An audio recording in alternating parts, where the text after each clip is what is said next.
Euphrates নদী শুকিয়ে কি বের হচ্ছে? স্বর্ণের পাহাড়ের হাদিস কি সত্যি হতে শুরু করেছে? আসসালামু আলাইকুম ওয়া রাহমাতুল্লাহ। প্রিয় দর্শক, সম্প্রতি খবর বেরিয়েছে ইউফ্রেটিস বা ফোরাত নদীর পানি ক্রমশ কমছে, শুকিয়ে যাচ্ছে ইউফ্রেটিস। বিগত কয়েক বছরে ঐতিহাসিক নদীটির বুকে পানির উচ্চতা প্রায় ৬০ ফুট কমেছে। পানির স্তর দ্রুত নামতে থাকায় বেরিয়ে আসছে হাজার হাজার বছরের পুরনো স্থাপনা ও নিদর্শন। তাই জনমনে প্রশ্ন দেখা দিয়েছে, এভাবে নানান নিদর্শন বেরিয়ে আসতে আসতে একসময় কি পাওয়া যাবে স্বর্ণের পাহাড়? স্বর্ণের পাহাড়ের হাদিস কি তাহলে সত্যি হতে শুরু করেছে? এ বিষয়ে আজ আমরা বিস্তারিত আলোচনা করব ইনশাআল্লাহ। প্রিয় দর্শক, ফোরাত নদীতে স্বর্ণের পাহাড় অথবা স্বর্ণের খনি থাকা বিষয়ে সহিহ বুখারী এবং সহিহ মুসলিমের দুইটি হাদিস রয়েছে। দুইটি হাদিসই প্রখ্যাত সাহাবী আবু হুরায়রা রাদিয়াল্লাহু তাআলা আনহু থেকে বর্ণিত। রাসূলুল্লাহ সাল্লাল্লাহু আলাইহি ওয়াসাল্লাম ইরশাদ করেছেন, অদূর ভবিষ্যতে ফোরাত তার সোনার খনি বা সোনার পাহাড় উন্মুক্ত করে দেবে। সেই সময় যে ওখানে উপস্থিত থাকবে সে যেন তা থেকে কিছুই গ্রহণ না করে। রাসূলুল্লাহ সাল্লাল্লাহু আলাইহি ওয়াসাল্লাম ইরশাদ করেন, সেই পর্যন্ত কিয়ামত সংঘটিত হবে না যতক্ষণ পর্যন্ত ফোরাত থেকে সোনার পাহাড় বের হবে না। তার জন্য মানুষ যুদ্ধ করবে এবং প্রতি ১০০ জনে ৯৯ জন মারা যাবে। যে কজন বেঁচে থাকবে তারা প্রত্যেকে মনে করবে, বোধহয় আমি একাই জীবিত আছি। আলোচ্য হাদিসের আলোকে মুসলিমরা সবাই স্বর্ণের পাহাড় খুঁজে বেড়াচ্ছে। এখন প্রশ্ন হলো, এই হাদিসের অর্থটা কি? এটা কি আক্ষরিক অর্থেই ঘটবে, নাকি এর কোনো প্রতীকী অর্থ আছে? ইসলামের দৃষ্টিতে স্বর্ণ বলতে আসলে কি বোঝায়? কি অর্থে রাসূলুল্লাহ সাল্লাল্লাহু আলাইহি ওয়াসাল্লাম স্বর্ণের পাহাড় শব্দের ব্যবহার করেছেন? স্বর্ণ কি আক্ষরিক অর্থেই ধাতু, নাকি স্বর্ণ বলতে রাসূল সাল্লাল্লাহু আলাইহি ওয়াসাল্লাম স্বর্ণ মুদ্রা ব্যবস্থাকে বুঝিয়েছেন? আসুন বিশ্লেষণ করে দেখি বিষয়টি আসলে কি। কারো কারো মতে সাধারণত স্বর্ণ নারীদের গণনা হিসেবে ব্যবহৃত হয়, এটা একটা ধাতু। তবে ইসলামের স্বর্ণ হচ্ছে মুদ্রা ব্যবস্থা, অর্থাৎ লেনদেনের মাধ্যম। প্রাচীন ইতিহাস এবং রাসূলুল্লাহ সাল্লাল্লাহু আলাইহি ওয়াসাল্লাম থেকে শুরু করে এমনকি ৯০ সালের আগ পর্যন্ত স্বর্ণ মুদ্রা বা টাকা হিসেবে ব্যবহার করা হতো। এটাই মুদ্রা ব্যবস্থা বা আসল টাকা। বর্তমান সেই স্বর্ণ মুদ্রার জায়গা দখল করেছে কাগজের মুদ্রা ব্যবস্থা, আমেরিকা, ইউরোপের ডলার, ইউরো, পাউন্ড ইত্যাদি। প্রাচীন ইতিহাস থেকে স্বর্ণ, রূপা ও মূল্যবান ধাতু ব্যবহার ছিল মানুষের মুদ্রা। আপনি দেখবেন যাকাত প্রযোজ্য হয় অর্থ বা স্বর্ণের কি পরিমাণ আপনার কাছে রয়েছে তার উপর। তবে বর্তমান সময় স্বর্ণ যেহেতু মুদ্রা হিসেবে ব্যবহার করা হয় না, তাই আমরা স্বর্ণের পরিমাণে নগদ টাকার পরিমাণ হিসেব করে যাকাত প্রদান করি। সুতরাং এটা স্পষ্ট যে স্বর্ণ বা টাকা একই জিনিস, যার নিসাব পরিমাণ এর উপরই যাকাত প্রযোজ্য এবং সেই হিসেবেই যাকাত দিতে হয়। মুদ্রা টাকা বা লেনদেনের মাধ্যম নয়, এমন কিছু নিসাব পরিমাণের জন্য যাকাত প্রয়োজন নয়। এবার প্রশ্ন হচ্ছে, স্বর্ণের পাহাড় বা টাকার পাহাড় কি? কি অর্থে টাকার পাহাড় বা স্বর্ণের পাহাড় বিষয়টি রাসূলুল্লাহ সাল্লাল্লাহু আলাইহি ওয়াসাল্লাম বুঝিয়েছেন? আরবদের দিকে লক্ষ্য করুন, তাদের ইতিহাস দেখুন। তারা ছিল বেদুইন ও মরুভূমির রাখাল, ব্যবসায়ী, সাগরের নাবিক সহ বিভিন্ন পেশার লোকজন। নিশ্চিত এত পাহাড় পরিমাণ টাকার মালিক ওনারা ছিলেন না। আর বর্তমান আরবদের টাকাগুলোকে স্বর্ণ কিনে বিছিয়ে দিলে সাধারণ পাহাড় ছোট মনে হবে। জাজিরাতুল আরব, বিশেষ করে সৌদি, দুবাই, কাতার কিভাবে টাকার পাহাড় বা স্বর্ণের পাহাড় অর্জন করল? আপনি যদি ভালো করে লক্ষ্য করেন, তেলের খনি আবিষ্কার হওয়ার পরপরই আরবরা টাকার পাহাড় বা পাহাড় পরিমাণ টাকার মালিক হয়েছে। তাই প্রতীকী অর্থে এটাকে স্বর্ণের পাহাড় বলা যায়, যেহেতু যাকাত প্রযোজ্য। তো এবার আসুন এই টাকার পাহাড়ের ব্যাপারটাকে ফোরাত নদীর দিকে নিয়ে যাই। কি আশ্চর্য চিন্তা মনে হচ্ছে? আসুন দেখি। তো প্রথমে জানি ফোরাত কোন কোন দেশের উপর দিয়ে প্রবাহিত হয়েছে। ফোরাত বা ইউফ্রেটিস নদী প্রবাহিত হয়েছে ইরাক ও সিরিয়ার উপর দিয়ে এবং ইরানের অল্প অংশ। ভালো করে সার্চ করে দেখুন, ইরাক ও সিরিয়ার বিভিন্ন স্থানে ফোরাত নদীর আশেপাশে বিভিন্ন স্থানে তেলের খনিগুলো রয়েছে। এবারে ভাবুন, ইরাক ও সিরিয়া তো অন্যান্য আরব দেশ যেমন সৌদি, দুবাই, কাতারের মতোই একইভাবে স্বর্ণের পাহাড় অর্থাৎ বিশাল অর্থের মালিক হতে পারত এবং সেই সব দেশের প্রধানরাও তাই চেয়েছিল। তারাও তাদের এই স্বর্ণের খনিগুলো বা তেলের খনিগুলো থেকে তেল বিক্রি করে অর্থের পাহাড় প্রাপ্ত হতে চেয়েছিল, আর এটাই বাস্তবতা। তাই তো হওয়ার কথা। যদি তারা সেই খনিগুলোর তেল সত্যি বিক্রি করতে পারত, তাহলে অন্যান্য আরব দেশের মতো তারাও টাকার পাহাড়ের মালিক হতো। তবে দুর্ভাগ্য, ফোরাতের নিচ থেকে অর্থের পাহাড় বের হলে সেটার ব্যাপারে রাসূলুল্লাহ সাল্লাল্লাহু আলাইহি ওয়াসাল্লাম নিষেধ করেছেন, কারণ তিনিই সত্যবাদী ও মহান আল্লাহর দ্বীনের নবী। তাই তার কথাই ফলবে। হয়েছে ঠিকই তাই। এই ফোরাতের নিকটের ইরাকের তেলের নিয়ন্ত্রণকে কেন্দ্র করে আমেরিকার সাথে ইরাক, লিবিয়া আর সিরিয়ার দ্বন্দ্ব ও যুদ্ধগুলো শুরু হয়।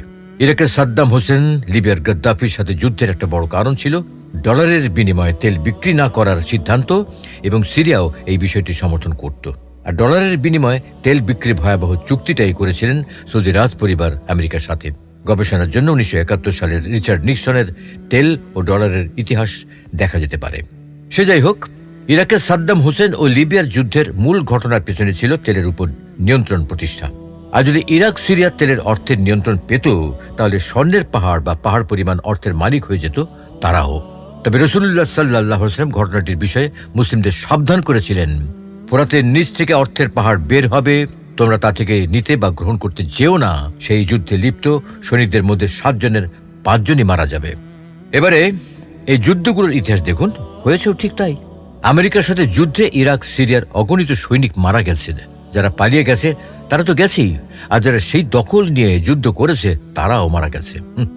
আর উক্ত খনির অর্থ বা স্বর্ণ ইরাক ও সিরিয়ার মানুষ কেউই সেই পাহাড় পরিমাণ অর্থ প্রাপ্ত হয়নি, যেভাবে অন্যান্য আরব দেশগুলো তেলের খনি থেকে স্বর্ণের পাহাড় বা অর্থের পাহাড় প্রাপ্ত হয়েছে। এই ঘটনায় যদি হয়ে থাকে ফোরাতের স্বর্ণের পাহাড় ও তার জন্যই যুদ্ধ, এবং এটাই হয়ে থাকে রাসূলুল্লাহ সাল্লাল্লাহু আলাইহি ওয়াসাল্লামের সেই ভবিষ্যৎবাণী, তাহলে আর কিয়ামত পর্যন্ত খুঁজলেও স্বর্ণের পাহাড় প্রকাশিত হবে না। মানে আলামত প্রকাশিত হয়ে চলে গেছে, অথচ আমরা বুঝতেই পারিনি। আবার লক্ষ্য করুন, বর্তমান বিশ্ব অর্থনীতির নিয়ন্ত্রণকে কেন্দ্র করে যে জোট গঠিত হয়েছে, যেমন জিএস, ব্রিক্স ইত্যাদি, তাদের মধ্যে বিশ্বযুদ্ধ সংঘটিত হতে পারে। তাকেও স্বর্ণের পাহাড় বা অর্থনীতি নিয়ন্ত্রণের যুদ্ধ বলা যায়। এটা ফোরাতের সাথে যুক্ত না হলেও স্বর্ণের পাহাড় অর্থাৎ টাকার পাহাড় অথবা অর্থনীতি ও বিশ্ব নিয়ন্ত্রণে নেওয়ার একটা বিশ্বযুদ্ধ, যাতে অংশগ্রহণকারী জাতিগুলো ও আশেপাশে প্রত্যেক ব্যক্তি ভাববে, হায় আমি যদি বেঁচে যাওয়ার লোকটি হতাম। অবশ্য এই যুদ্ধে মৃত্যুর পরিমাণ কি ভয়াবহ হতে পারে, বর্তমান বিশ্বে এর পরিণতি কি ভয়ঙ্কর হতে পারে, তা আপনার আমার কল্পনারও বাইরে। লক্ষ্য করে দেখুন, পৃথিবীর বেশিরভাগ স্বর্ণের পাহাড় দৃশ্যত আরবের হাতেই, এবং এর আশেপাশের অঞ্চল বিশ্ব অর্থনীতি নিয়ন্ত্রণের জন্য খুবই গুরুত্বপূর্ণ। আর আরবদের এইসব স্বর্ণের পাহাড় ও অঞ্চলের উপর নিয়ন্ত্রণ নিতেই সেকুলার জোট দুই পরাশক্তি বিভিন্ন সময় বিভিন্ন স্থানে আরবদের উপর হামলে পড়ে। বিনা দাবিতে বা বিনা উদ্দেশ্যে তারা যুদ্ধ করে না। ইতিপূর্বে ইয়াজুজ মাজুজ পৃথিবীতে ফিতনা সৃষ্টি করত, মূলত লুটপাট, হত্যাযজ্ঞ ও দখলদারিত্বের জন্যই। তাদের দখলদারিত্ব, লুটপাট, ফিতনা, হত্যাযজ্ঞ থেকে বাঁচতেই জুলকারনাইন দেওয়াল নির্মাণ করেছিলেন। বর্তমানেও প্রত্যক্ষ পরোক্ষভাবে দখল, লুটপাটের সাথে ইয়াজুজ মাজুজ দুই অবাধ্য জাতির তথাকথিত অনুসারীরা জড়িত। আবার তাদের হাতে আরবদের ধ্বংসের বিষয়ে রাসূলুল্লাহ সাল্লাল্লাহু আলাইহি ওয়াসাল্লাম হাদিসে উল্লেখ করেছেন। একদা নবী সাল্লাল্লাহু আলাইহি ওয়াসাল্লাম ভীত সন্ত্রস্ত অবস্থায় লা ইলাহা ইল্লাল্লাহ পড়তে পড়তে তার গৃহে প্রবেশ করলেন এবং বলতে লাগলেন, শীঘ্রই একটি দাঙ্গা হাঙ্গামা সৃষ্টি হবে, এতে আরবের ধ্বংস অবশ্যম্ভাবী। ইয়াজুজ ও মাজুজের দেয়ালে এতটুকু পরিমাণ ছিদ্র হয়ে গিয়েছে, একথা বলে দুটি আঙুল গোলাকার করে দেখালেন। যায়নাব রাদিয়াল্লাহু আনহু বলেন, আমি বললাম, হে আল্লাহর রাসূল, আমরা কি ইয়াজুজ মাজুজের আক্রমণ দ্বারা ধ্বংস হয়ে যাব? অথচ আমাদের মাঝে অনেক সৎ ব্যক্তি আছেন। জবাবে তিনি বলেন, হ্যাঁ, যখন মন্দ লোকের সংখ্যা বেড়ে যাবে, যখন অশ্লীলতা বেড়ে যাবে, যখন পাপাচার বেড়ে যাবে। লক্ষ্য করুন, সেই তুরস্কের ইসলামী খেলাফত শাসন ধ্বংস ও মুসলমানদের মধ্যে খারাপ লোকজন ও নিকৃষ্ট লোকজন ও শাসকদের যখন থেকে আগমন ঘটে, তখন থেকেই শেষ জামানায় দুই অবাধ্য জাতির যুদ্ধ ও বিশ্বব্যাপী ফিতনা শুরু হয়। এবং মানব সভ্যতার শেষ পরিণতির ব্যাপারে রাসূলুল্লাহ সাল্লাল্লাহু আলাইহি ওয়াসাল্লাম আরো অনেক হাদিসে উল্লেখিত বিষয়গুলোর নিদর্শন বলে দিয়েছিলেন। তাই অনেকের মতে হাদিসে দুই অবাধ্য জাতি বলতে বর্তমান এই দুই সেকুলার ধর্মহীন কাফের, গণতন্ত্রবাদী ও সমাজতন্ত্রবাদী পরাশক্তি দুইটি জাতি ও অনুসারীদের বোঝায়।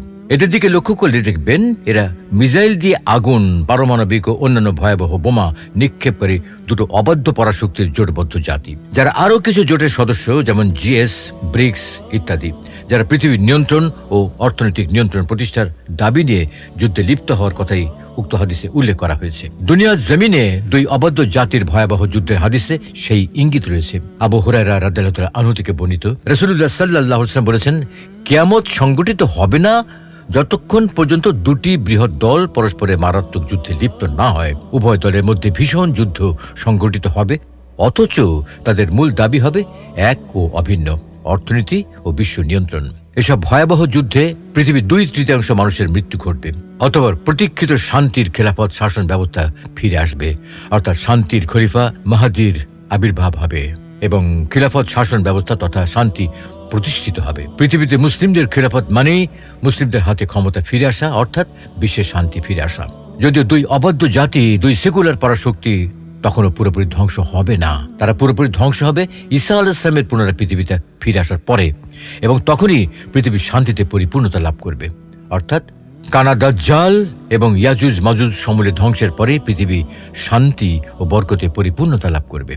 এতে বোঝা যায় পৃথিবীর নিয়ন্ত্রণ ও অর্থনৈতিক নিয়ন্ত্রণ প্রতিষ্ঠা, অর্থাৎ সোনার পাহাড়ের দখলই কানা দাজ্জালের অনুসারী দুই অবাধ্য জাতির যুদ্ধের একটা উদ্দেশ্য থাকবে, এবং আল্লাহ রাব্বুল আলামিন তাদের চক্রান্ত ও উদ্দেশ্যকে কেন্দ্র করে তাদেরকে যুদ্ধের শাস্তি আস্বাদন করাবেন। প্রিয় দর্শক, এতক্ষণ ধরে আমরা যা আলোচনা করলাম তা বর্তমান সময়কার কোনো কোনো বিশ্লেষকের ব্যাখ্যা, আর এক্ষেত্রে মুতাকাদ্দিমিন আলেমদেরও ব্যাখ্যা রয়েছে।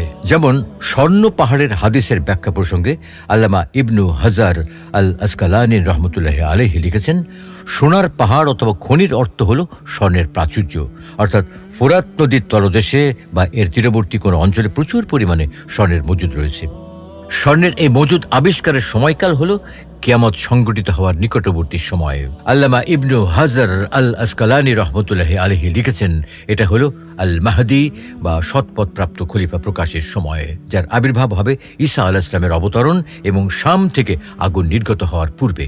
প্রিয় দর্শক, লক্ষ্য করে দেখুন, ফোরাত নদী বিষয়ক একাধিক সহিহ হাদিস থেকে স্পষ্ট ভাষায় প্রমাণিত হয়েছে ফোরাত নদীতে স্বর্ণের পাহাড় অথবা সোনার খনি আবিষ্কৃত হবে কিয়ামতের পূর্বে, অর্থাৎ এটা হবে কিয়ামতের অন্যতম আলামত। তাই এখন জানার বিষয় হলো কিয়ামত কখন সংঘটিত হবে।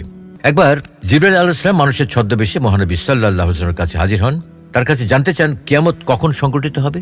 মহানবী সাল্লাল্লাহু আলাইহি ওয়াসাল্লাম বলেন, জিজ্ঞাসিত ব্যক্তি থেকে জিজ্ঞাসকারী অধিক জ্ঞাত নয়, অর্থাৎ কিয়ামত কখন অনুষ্ঠিত হবে তা আল্লাহ ছাড়া আর কেউ জানেন না। তাই আল্লাহ পবিত্র কোরআনে ইরশাদ করেছেন, يسألونك عن الساعة أيان مرساها قل إنما علمها عند ربي لا يجليها لوقتها إلا هو ثقلت في السماوات والأرض لا تأتيكم إلا بغتة يسألونك كأنك حفي عنها قل إنما علمها عند الله ولكن أكثر الناس لا يعلمون। তারা আপনাকে জিজ্ঞাসা করে কিয়ামত কখন হবে, বলে দিন এর খবর তো আমার পালনকর্তার কাছেই রয়েছে। নির্ধারিত সময় তিনি তা পরিষ্কারভাবে দেখাবেন। আসমান ও জমিনের জন্য সেটি অতি কঠিন বিষয়, যখন তা তোমাদের উপর আসবে অজান্তেই এসে যাবে, অথচ তারা আপনাকে জিজ্ঞাসা করতে থাকে যেন আপনি তার অনুসন্ধানে লেগে আছেন। ভালো করে বলে দিন এর সংবাদ আল্লাহর নিকটেই রয়েছে, কিন্তু তা অধিকাংশ লোকই উপলব্ধি করে না। তার মানে কিয়ামতের সময়কাল নিয়ে কোরআন ও হাদিসে নির্দিষ্ট কোনো তারিখ উল্লেখ নেই, তবে এর আলামত সম্পর্কে মহান আল্লাহ পবিত্র কোরআনে ইরশাদ করেছেন, তারা কি শুধু এই অপেক্ষায় রয়েছে যে কিয়ামত তাদের কাছে এসে পড়ুক? বস্তুত কিয়ামতের লক্ষণগুলো তো এসেই পড়েছে, সুতরাং এসে পড়লে তারা কিভাবে উপদেশ গ্রহণ করবে? প্রিয় দর্শক, আমাদের প্রিয় নবী হযরত মুহাম্মদ সাল্লাল্লাহু আলাইহি ওয়াসাল্লাম ইউফ্রেটিস নদী নিয়ে খুবই গুরুত্বপূর্ণ ভবিষ্যৎবাণী করেছিলেন। হাদিসে তিনি ফোরাত নদীতে স্বর্ণের খনি উন্মোচিত হওয়ার ভবিষ্যৎবাণী করেছিলেন এবং কিয়ামতের পূর্বে আবিষ্কার হওয়া সেই পাহাড় থেকে স্বর্ণ গ্রহণ করতেও নিষেধ করেছেন। তবে ইউফ্রেটিসের তলদেশে প্রাচীন ও রহস্যময় সব শহর, নগর ও সুড়ঙ্গের সন্ধান সবাইকে যেমন বিস্মিত করেছে, সেই সঙ্গে এমন প্রশ্নেরও জন্ম দিয়েছে, তবে কি মুহাম্মদ সাল্লাল্লাহু আলাইহি ওয়াসাল্লামের ভবিষ্যৎবাণী ধীরে ধীরে ফলতে শুরু করেছে? যদিও এখন পর্যন্ত কোনো পাহাড়ের অস্তিত্ব পাওয়া যায়নি নদীর তলদেশে, শুধু রহস্যের দুয়ার খুলে দিয়েছে। আল্লাহ রাব্বুল আলামিন আমাদের সকলকে স্বর্ণের পাহাড়ের পরিবর্তে কিয়ামতের জন্য, বিচার দিবসের জন্য সাধ্যানুযায়ী প্রস্তুতি গ্রহণ করার তৌফিক দান করুন। আমিন।